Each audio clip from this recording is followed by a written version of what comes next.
Hi and welcome to Terry Talks Movies. This time around I'm going to tell you why I didn't do a video yesterday, and to do that I've got to tell you about the weird weekend I had this weekend. It's an enormous saga. I'm going to illustrate it with little bits of movie clips and movie references. It's unusual, and then what I'm going to do is show you the movie haul I got on Sunday when I went to the market. So there's movie stuff in here, but it's also a little bit autobiographical, so I better get started. It's a most unusual day. Saturday we had the referendum. Now the referendum was a big deal here in Australia, and it was a pretty simple thing. And I'm going to read you the exact wording of the question we had for a yes, no answer in our federal referendum. And it's interesting. You ready for this? This is the complex question that everybody was saying there wasn't enough detail in. A proposed law to alter the constitution to recognise the First Peoples of Australia by establishing an Aboriginal and Torres Strait Islander voice. Yes, no question. That was it. And it went west. The federal opposition was doing a no vote on that. It didn't have bipartisan support. First Nations people came out in their thousands to talk about why they're voting for it. I did a video on why I'm voting yes in that referendum, which I did, and here's my ballot right here. But there were a lot of very powerful right-wing people. Australia's richest woman, Gina Rinehart, donated to the No campaign and turned up at their party on Saturday night. And the no vote was essentially, this will divide the country. And the weird thing is that they thought they were kind of like this. Give me some men who are stout-hearted men who will fight for the right they adore. But in reality, they were more like that. Springtime for Hitler and Germany. And so the ballots came in and no won overwhelmingly. And a lot of the population got bamboozled by the lies and misinformation that were being touted by the federal opposition and a whole bunch of right-wing outlets, including all of Rupert Murdoch's media in Australia. What is wrong with you people? Afraid to look ugliness in the face? So I was pretty down by the end of the day. I'd been feeling really kind of anxious and tense during the whole referendum process. And I do have complex PTSD and anxiety issues and things like that. So I thought, this is really messing me around. So the referendum was lost. I commiserated with a whole bunch of friends online who were shocked and horrified and angry that such a simple proposal was knocked back. It's a most unusual time. So come Sunday morning, I decided I've got to do something to cheer myself up. I'm still feeling tense and anxious. And so I went down to the Laverton Trash and Treasure Market, which is a cool place to go to. There was a nice kite flying up in the air, which was very beautiful. And I went to a Vietnamese cafe, which is essentially a bus that has been refitted as a cafe with a big awning sitting out the front of it. You go up to the bus, you order your food, they cook it in the bus, and then you go and sit at a trestle table and eat your food. Beautiful pho, really nice meal. It calmed me the hell down.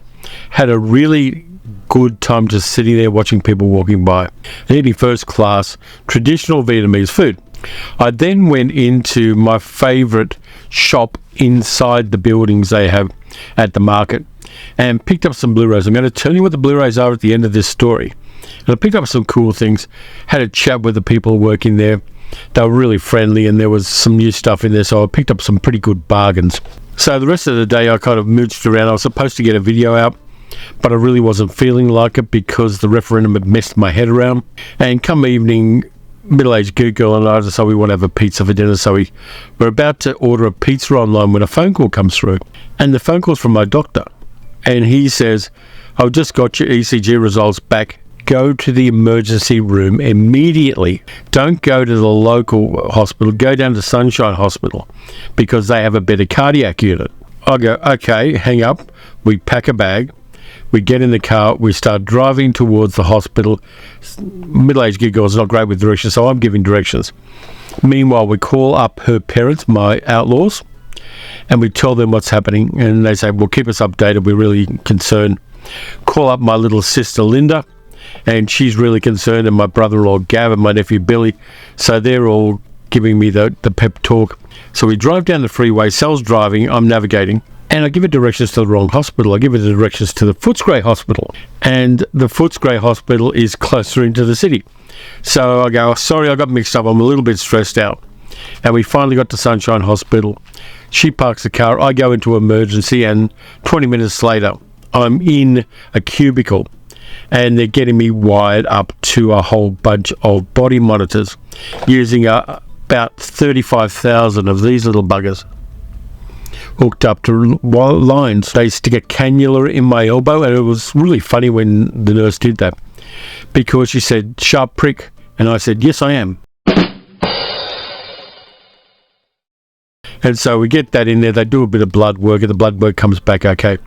And meanwhile, I'm looking at this monitor, and my heart rate in beats per minute is fluctuating between 160 and 112. At random, it's like zigzagging up and down between those ranges. And I go, yeah, something's not right here. So I'm in there, and Sal's in there for a while, and we're sitting down and we're kind of having a chat. I talked to a couple of people online, an Indigenous friend from the Northern Territory. We have a bit of a chat on Instagram messaging, and we commiserate, and I tell her, listen, you're going to be okay. I'm sorry this stuff's happened. It was a horrible result for the country, but particularly your people. And she gave me lots of interesting gossip about one of the political leaders of the No campaign, which I can't share with you, but it cheered me up enormously to get it. I'm texting with a couple of other people and put something up on social media about what was happening. And I cancelled the live stream that I was planning to do at midnight that night, which I apologise for again. And so I'm laying on this bed in the hospital gown. I have never been in a hospital overnight since I was born. And they're telling me at that time that I'd have to be in hospital overnight for the first time in my whole life. And so I'm kind of calm, but Sal's worried about me because that's her job and she loves me. I eventually convinced her to get going because she has to get home and get a meal for herself. It's like 10 o'clock at night by this time. And she needs some rest. So she goes. And then they start hooking everything up to the bed I'm in and start wheeling me like Mario Kart through these corridors on a bed.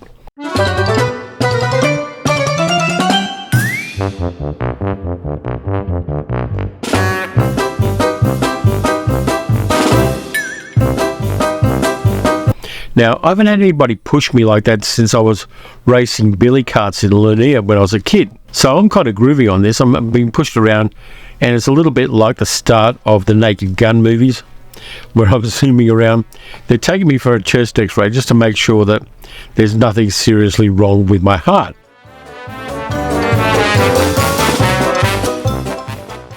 So we get to the door, and there's a big radiation sign on it, which always fills you with love and wonderfulness. And then we get in there, and it's got disco lights and an animated digital display of fish on the wall, and this enormous great x-ray machine, which reminded me of nothing so much as Eric Banner getting zapped in the 2003 version of the Hulk. So I'm in there, they zap me, they take me out, everything's okay with the heart there. And we go back into the cubicle, and there's doing my social media and chatting with people and gossiping. And Sal tells me she got home okay, all that kind of stuff. And then they say, you're staying overnight, we're going to take you to the short stay ward. So again, I get another Mario Kart ride through the hospital. And by this time, I'm a bit over that. And we get to the ward, they set me up in a bed, and it's uncomfortable because apparently hospital beds are uncomfortable. I never knew this because I'd never been in one really. And I'm about to nod off to sleep and going, oh yeah, we'll see what happens in the morning.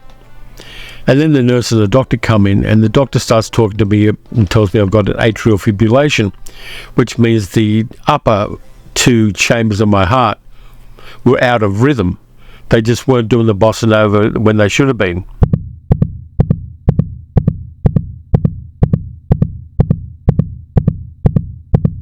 And he said, we'll give you some beta blockers, we'll give you some blood thinners, and that will settle things down. So I got the pills before I got to the room. And by the time I was in there for 20 minutes, everything was back to a normal range of heartbeat. Not varying a lot, down around 85, which was kind of okay for somebody in my shape and my age. Well, first thing I asked all the important questions first. So I said to him, do I have to give up coffee? And he went, well, coffee does spike your blood pressure and things like that, but it doesn't actually have a effect unless you have 5, 6, 7, 8 cups a day. And I said, I'm going to have 3 espressos a day. He went, no problem. So I don't have to give up coffee. So that was a big relief to me. He then springs on me and says, you want to go home? It's like 11 o'clock at night. I went, yeah. And he went, okay, well, you got somebody to pick you up? Yes, I can call Sal. She'll pick me up. And so I call her up. She doesn't answer the phone because she's got it on Do Not Disturb after 10 p.m. But I message her on social media and she happens to be using her iPad. She decides she's going to come back. I get dressed, pack up, and go outside the building to wait for her. So it's a fairly cool night. Starts sprinkling with rain a little bit. And so I was standing on the side of a darkened side road near a hospital, picking 35,000 of these things off my torso because they were annoying me. They felt like I had too many nipples. And she picked me up eventually and we go home. So that's why I didn't get a video out yesterday. Everything's settled down. Everything's fine now. I've got the medication I need. My heart rate is fine. That building tension that I had for the last 2 or 3 weeks, which I thought was anxiety, is gone. I'm feeling smooth. I'm feeling clear. I'm feeling focused. Drugs are wonderful when they apply them right, I'll tell you. So that's the story of why I didn't get a video out yesterday. I apologize for it. I'll try not to do it again. Now let's look at the stuff that I actually got when I was out prowling looking for media. This isn't the best copy of this movie, but I thought I'd pick it up anyway. One of the great comedies of the 1930s, starring Cary Grant, Russell and Russell, Ralph Bellamy, Gene Lockhart, Porter Hall, Ernest Strex. His Girl Friday. Very funny comedy. It's a comedy that gave us some of the first overlapping dialogue in cinema. And it's worth being in anyone's classic movie collection. So I got that. And then I found this 1980s horror movie. And the cover was deceptive because I got this at Savers, which is a thrift store. Written and directed by Anthony Hickox, who died only this week. Waxwork. Creepy horror movie. It's got Patrick McNee in it, Zach Galligan, Deborah Foreman, Dana Ashbrook. And then there was a sticker with the price on the back of it. And that sticker was covering up this. Full frame. It's not even widescreen. So I was bitterly disappointed with that one. I will watch it, but misleading conduct if you ask me. And I also got Audie Murphy Western with John Saxon, Zora Lampert, Ward Ramsey, Vic Morrow, Posse from Hell. So I'm going to enjoy that one. That should be a bit of fun. That's a fairly modern one. That's 2009, this pressing. And so it is widescreen. Then when I was at the market where I got the Vietnamese soup, I picked up a bunch of DVDs and Blu-rays. I'll do the DVDs first. Didn't have this one in the collection. It is actually a Taiwanese pressing. And these show up at Australian markets a fair bit because back about 15 years ago, people imported a whole bunch of them and set up small businesses in shopping centres just selling off $5 DVDs that were the Taiwanese pressing of more famous films. The provenance and the ownership of them was a bit dodgy, but there were a lot of them back in the day. Joan of Arc with Ingrid Bergman. Didn't have a copy of it. Thought I would get it because I want to fill out my classic movie collection. It's got Jose Ferrer in it as well. It must be 1950s then. So yeah, that one, I haven't seen it, but I do want to see it. And the last of the DVDs I got is the best Cole Porter biography in cinema, starring Kevin Kline and Ashley Judd. The Lovely. This movie is terrific. I like it a lot. It's a more accurate version of the story of Cole Porter than the version with Cary Grant where they pretended he was heterosexual. So I got that because it's from about 15, 20 years ago. And it's good. The production values are good. It's honest about the man and his life. And I like it for that reason. And Kevin Kline does a good job of playing Cole Porter. Then we get to the Blu-rays. And I did pretty good. These were all $1 each, remember, so I didn't score badly at all. The second of Robert Rodriguez's Machete movies, Machete Kills, got that for $1 on Blu-ray. So very happy about that. I really like a good or even a bad Danny Trejo movie. I'm really up for that kind of thing. And this one's a lot of fun. I think it may even have gratuitous nudity in it, but it's got a lot of Danny Trejo. Who else is in this? Michelle Rodriguez, Sofia Vergara, Amber Heard, and Mel Gibson as the bad guy, because Mel Gibson is a bad guy. Then I got this one, which I like because it's bombastically stupid. From the Christian Cinematic Universe, The Ten Commandments, with Charlton Heston, who I met once at a signing. A lot of fun, this one. It's on 2 Blu-rays, so I'm not sure whether there's the movie is spread across 2 Blu-rays or not. But for $1, I'm going to give it a go. I've got this vague idea of doing a video about biblical epics and reviewing a few of them, so that goes into that pile. I had the sequel Inferno, but I thought I'd get the Da Vinci Code with Tom Hanks in it. Who else is in this? Audrey Tautou, Ian McKellen, Alfred Molina, Jürgen Prochnow, Paul Bettany, and Jean Reno. Paul Bettany plays the albino assassin, because albinos are always bad guys in movies for some obscure reason. I was surprised I didn't have this one. I looked at the database and I didn't have it. Rob Reiner's This is Spinal Tap, the up to 11 edition. Classic comedy, a lot of fun. There's a ton of extras on it. There's Spinal Tap at Live Aid. There's a couple of music videos on it. I really like these improvised comedies when they're done by people who know what they're doing. And Spinal Tap is a classic version of that. Happy to have that in the collection. As you might know, I collect the DC animated movies, and this is one I hadn't heard of. Batman Unlimited Animal Instincts. Haven't seen that one yet, but for $1, I'm going to give it a go. They're always at least amusing, and they're fairly easy to find if you look around in various op shops. They've got the Piece de Resistance. This one didn't have a cover on it. I think it may have been part of a larger box set. I've got the first 3 of these on 4K, but these are on Blu-ray. It is the first 6 Star Trek movies. Star Trek The Motion Pictures, Wrath of Khan, Search for Spock, Voyage Home, Final Frontier, and The Undiscovered Country, which is one I like a lot. I think it's really a fine addition to the Star Trek universe, The Undiscovered Country. So I've got all of those on Blu-rays for $1. So I was quite happy with that. So on that note, thank you to everybody who reached out to me on social media during this unusual weekend I've had. Thank you to all the people who chatted with me online while I was in the ER.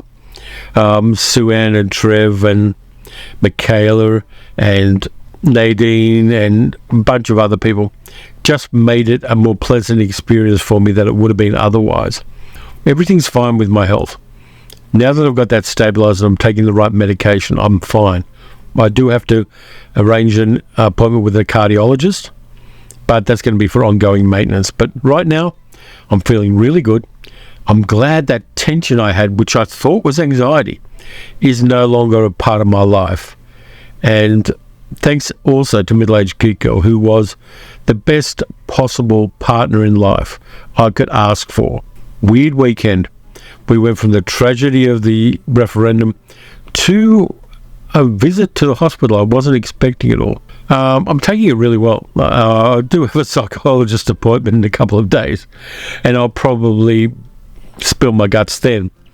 But I'm really, really happy I can live in a country where all of that medical help costs me nothing. The taxes that other people and businesses pay helps keep Australians safe with their health.